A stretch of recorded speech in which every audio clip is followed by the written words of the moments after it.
Olá, meu nome é Frank Alarcon, eu sou biólogo, doutor em bioética, ética aplicada e saúde coletiva pela Universidade Federal Fluminense, e eu estou aqui para dividir um pouco da minha experiência em relação ao ativismo e engajamento político pelos animais, a convite da coordenação desse curso, o qual desde já gostaria de agradecer imensamente a oportunidade de trocar com vocês algumas informações, passar um pouco da minha experiência na política, em Brasília, nas assembleias, mas primordialmente no Congresso Nacional, e contar para vocês o que eu entendo que seja necessário para as pessoas que queiram trabalhar pelos animais tenham como portfólio básico, muito básico mesmo, de como se trabalha na política pelos animais. Então, ao longo dos próximos minutos, próximo bloco de 20 minutos, eu vou passar para vocês algumas noções bem básicas do que eu acho que todo cidadão brasileiro deveria saber, mas primordialmente aquele cidadão que está realmente dedicado a lutar pelos animais em Brasília, ou nas assembleias legislativas, ou nas câmaras municipais.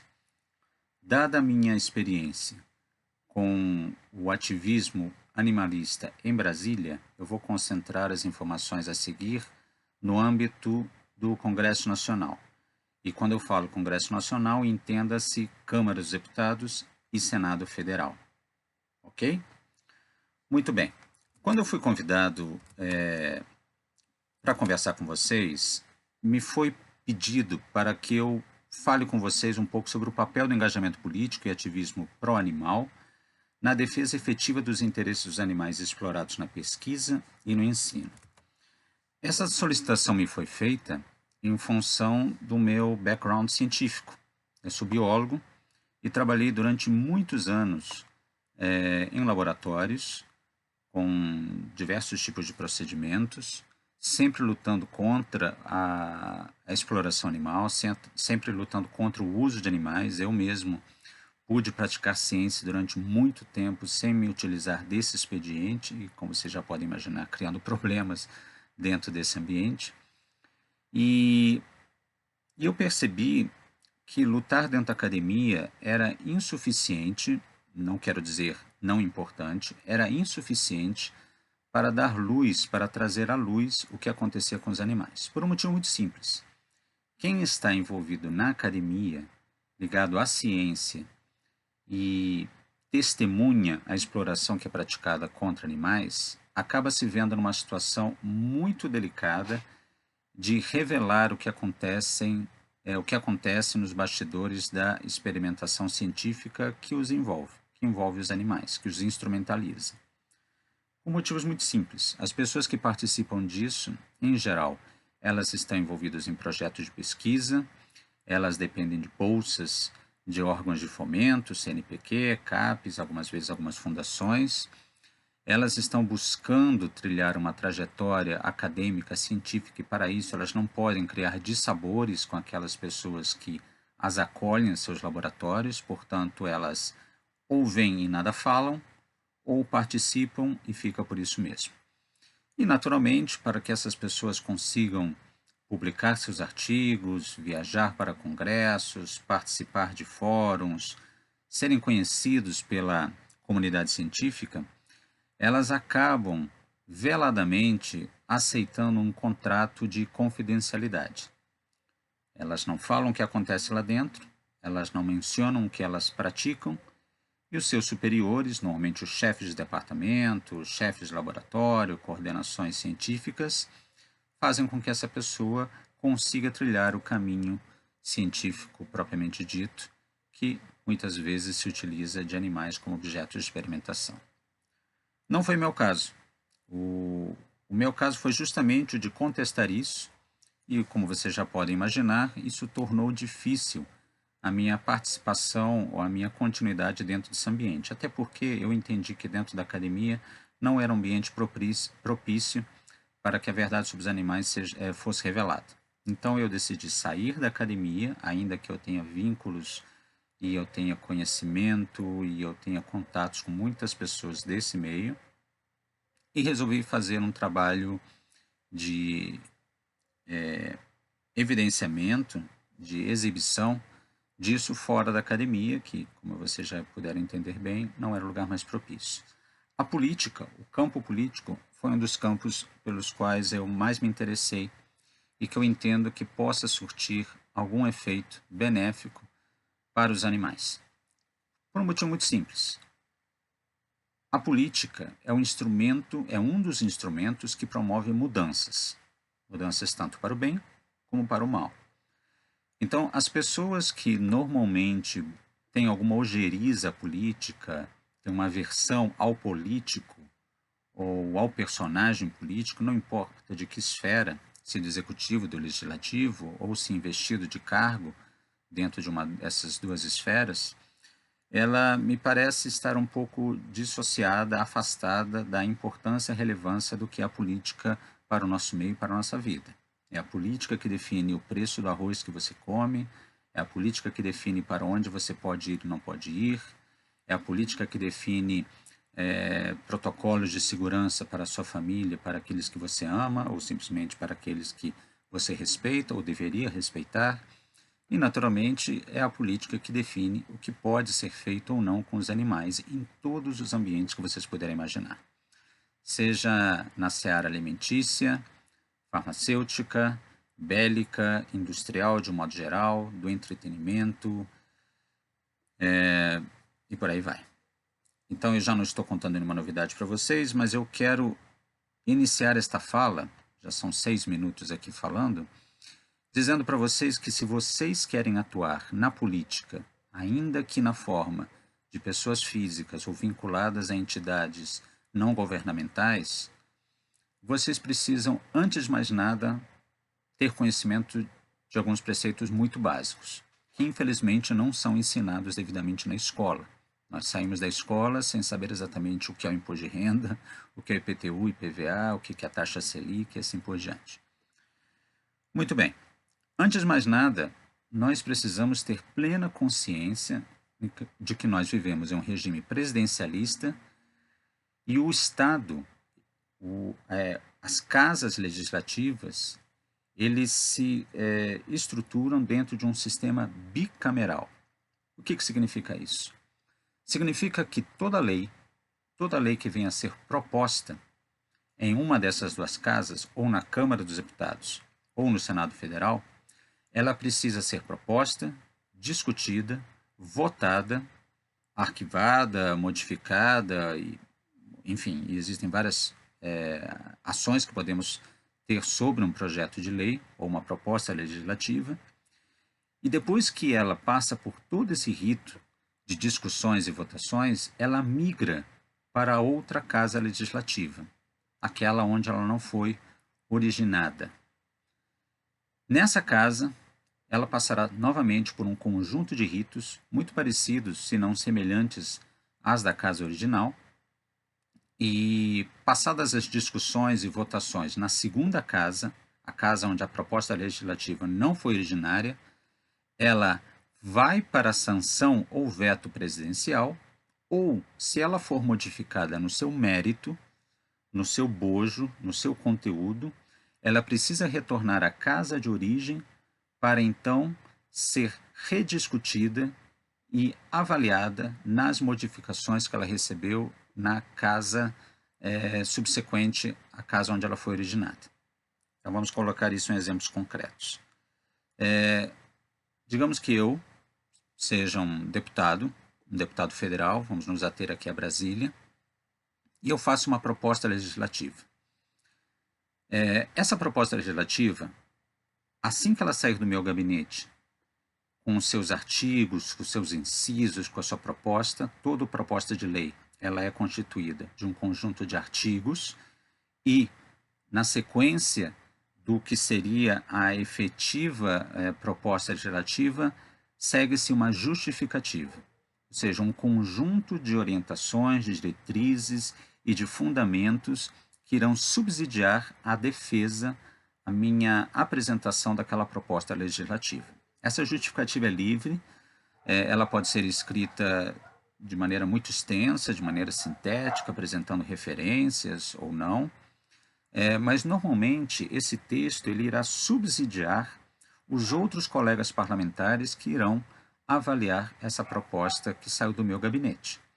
A proposta legislativa, ela recebe a assinatura de um parlamentar, ela tem uma autoria, ela pode ter uma autoria única ou pode ter uma autoria múltipla. E uma vez que ela seja redigida, ela precisa ser protocolada. Ela é protocolada na Secretaria da Câmara dos Deputados, estamos falando aqui do caso de um parlamentar da Câmara dos Deputados. E uma vez protocolada, ela recebe um número e a equipe da secretaria vai submeter esse projeto de lei ao presidente da Câmara, que irá, então, designar por quais comissões esse projeto de lei precisa transitar.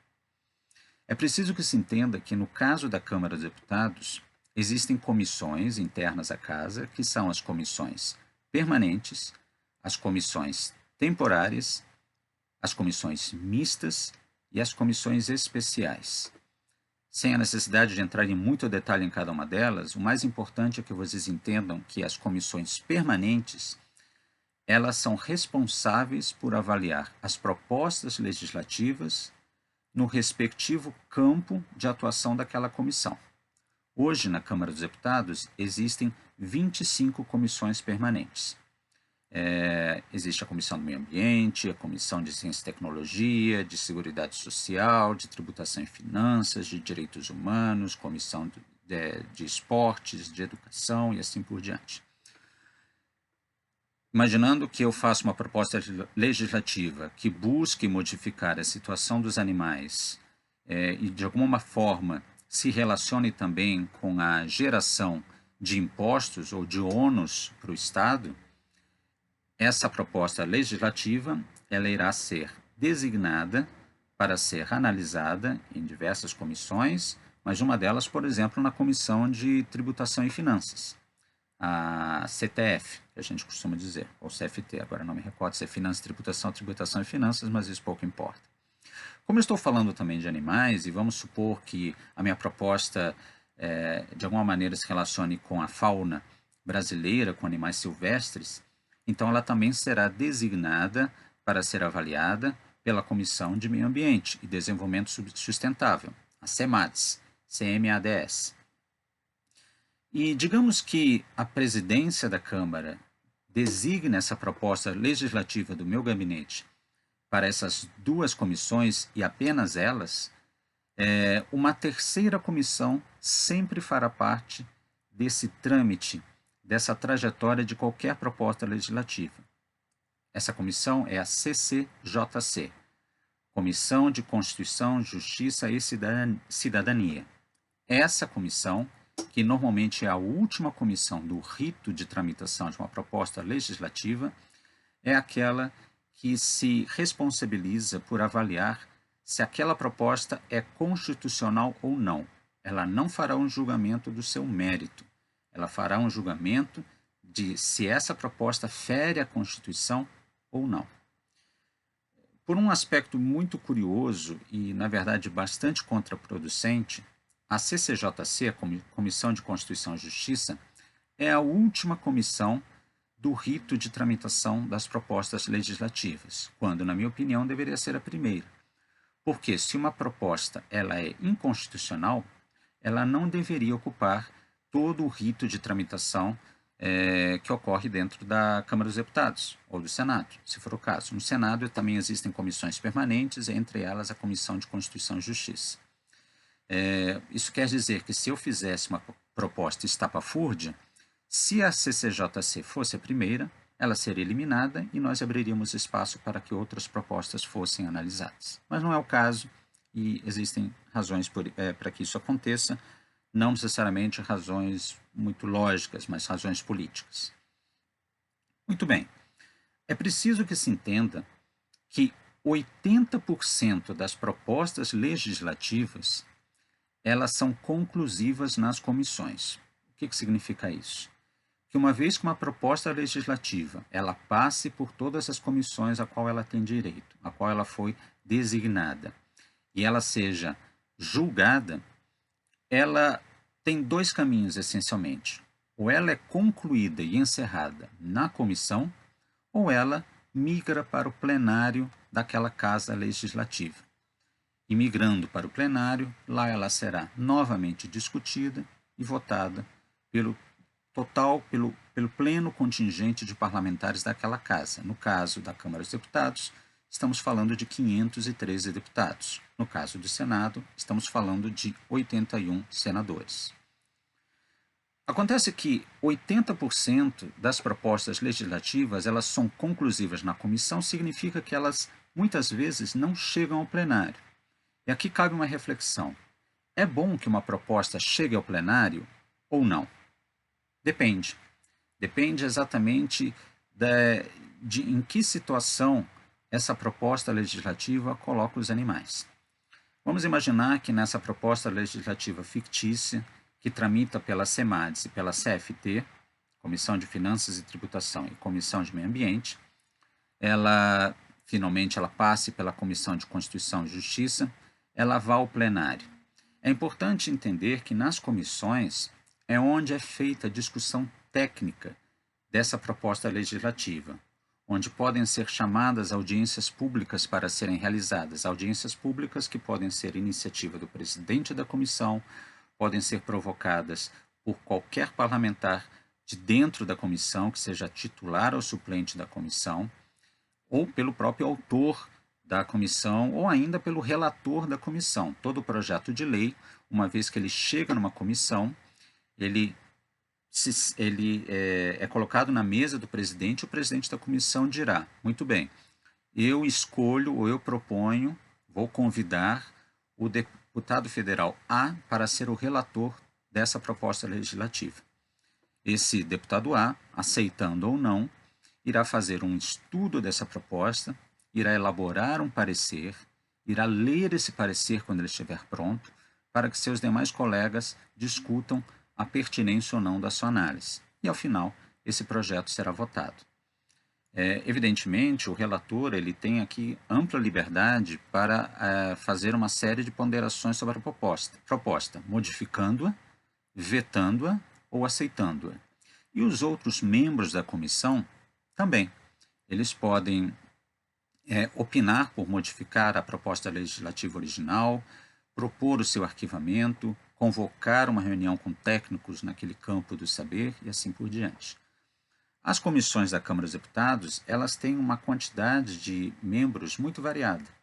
Podem ir de, no mínimo, 16 membros até 66 membros, que seria o caso da Comissão de Constituição, Justiça e Cidadania, que é a comissão mais volumosa, pela importância que é a análise da constitucionalidade de um projeto de lei.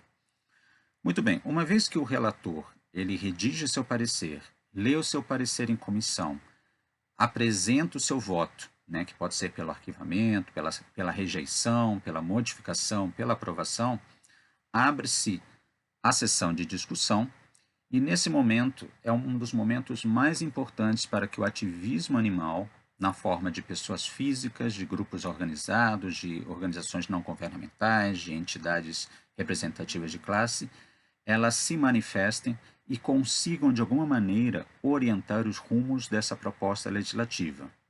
Inclusive, auxiliando os parlamentares, seja os parlamentares membros da comissão, inclusive o próprio relator dessa proposta legislativa, em modificar essa proposta.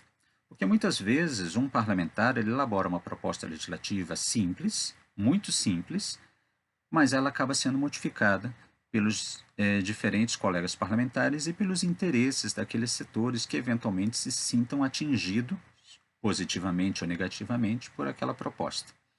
Eu aqui vou me aproximando já de 20 minutos de fala, eu encerro este bloco e prosseguimos no seguinte, falando como o ativismo ele pode interferir nas comissões e até que ponto isso é bom ou não, e de que maneira a migração desse projeto para o plenário é um aspecto também muito variável.